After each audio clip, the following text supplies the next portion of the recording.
अत्यंत दुःखद घटना ही दुर्दैवाने घडली आहे। काल मेगा ब्लॉक होता आणि आज दौडून दोन जात असणाऱ्या लोकलमधून हा अपघात कसा होऊ शकतो हे खरं तर एक आश्चर्य प्रसंग हा दुःखद आहे। मात्र सरकारने आता तरी आपली इव्हेंटबाजी थांबवावी आणि मूलभूत ज्या समस्या आहेत आणि मूलभूत जो इन्फ्रास्ट्रक्चर जे आहे पायाभूत सुविधा ज्या आहेत त्या वाढवण्याच्या अनुषंगानं आता तरी भारतीय जनता पार्टीने केंद्र सरकारने आणि राज्य सरकारने लक्ष द्यावं। स्वतःचीच पाठ थोपटून घेण्यासारखे ते प्रयत्न करत आहेत। टेंडरच्या मागे टेंडर काढत आहेत, लाडका ठेकेदार योजना राबवत आहेत। सुप्रीम कोर्टाने अलीकडच्याच काळात जो 3000 कोटी रुपयाचा झालेला जो भ्रष्टाचार आहे त्या अनुषंगाने टेंडर रद्द करायला लावलं।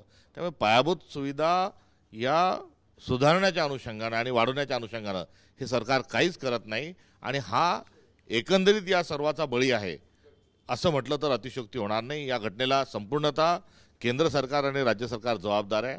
स्वतःची पाठ थोपटून घेण्याकरता मोदी सरकारला 11 वर्ष पूर्ण होत असताना ते डिंडोरा पिटत असताना 11 वर्षांमध्ये काहीच केलं नाही याचा देखील हा पुरावा या अपघाताच्या निमित्तानं समोर आलेला आहे।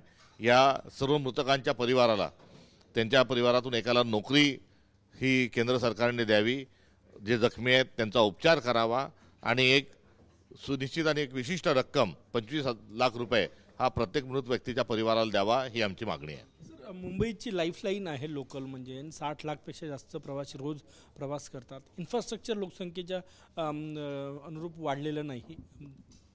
निश्चित जे प्रयत्न पृथ्वीराज चव्हाण साहेब असताना त्यांनी ज्या पद्धतीने इन्फ्रास्ट्रक्चर वाढवण्याची जी सुरुवात केली होती आणि जे कामं सुरू केले होते, ज्या प्रकल्प जे सुरू केले होते, या सगळ्या प्रकल्पांची जी गती आहे ती कमी करण्यात आली आणि जो आराखडा होता त्या आराखड्यात बदल करण्यात आला, जेणे एक इव्हेंट साजरा होईल असे जे प्रकल्प आहेत ते कुठेतरी करण्यावर हा फडणवीसांचा जोर होता। आरेतले झाडं तोडणे, भूमिगत मेट्रो ही धोकादायक असतानाही तशा प्रकारची जोखीम उचलणे, त्यामुळे मूलभूत सुविधावर लक्ष न देता ज्या ठिकाणी रक्कम मोठी वाढेल आणि ठेकेदारांचं चांगभलं करता येईल, कमिशनबाजी होईल अशा कामांना प्राधान्य दिलं गेलं। जी मुंबईची आवश्यकता आहे त्या आवश्यकतेकडे सपशेल दुर्लक्ष केलं गेलं।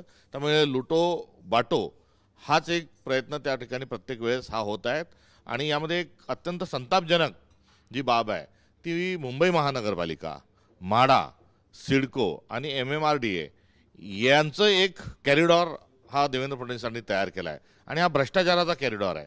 यामध्ये मूलभूत सुविधांकडे लक्ष न देता ठेकेदारांना जास्ती पैसे कशातून मिळतील, उत्पन्न कशातून मिळेल आणि कमिशन कशातून मिळेल हा त्यामागचा त्यांचा डाव आहे। काय मागणी काय असणार आहे आता याच्या घटने, कारण की सरकार कोणाचंही असो, तुमचं असो त्यांचं असो, बळी सर्वसामान्य माणसांचा जातोय। निश्चित बळी सर्वसामान्य माणसांचा जातो आणि तो का जातो, त्यामुळे बळी हा सर्वसामान्यांचाच जात आहे। अडाणी अंबानींना साठी नियम बदलले जात आहेत, नवीन प्राणी संग्रहालयासारखेही निर्णय त्या ठिकाणी घेतला जात आहे आणि जो सामान्य माणूस आहे हा अधिक दिवसेंदिवस याची परिस्थिती वाईट होत चाललेली आहे। मग तो शेतकरी असो, नोकरदार असो, मुंबईतला चाकरमामा असो, या सर्वांच्या समस्या वाढत आहे आणि दुसऱ्या बाजूला हा राजकीय विषय नाही, आपण बरोबर सांगितलं, दुसऱ्या बाजूला बोगदे कर, जमिनीच्या खालून घाल, कुठेतरी अजून समुद्रात जाऊन हे कर ते कर, हे इव्हेंटबाजी जी चाललेली आहे ही त्यांनी थांबवावी आणि मूलभूत ज्या सुविधा आहेत त्याकडे लक्ष द्यावं।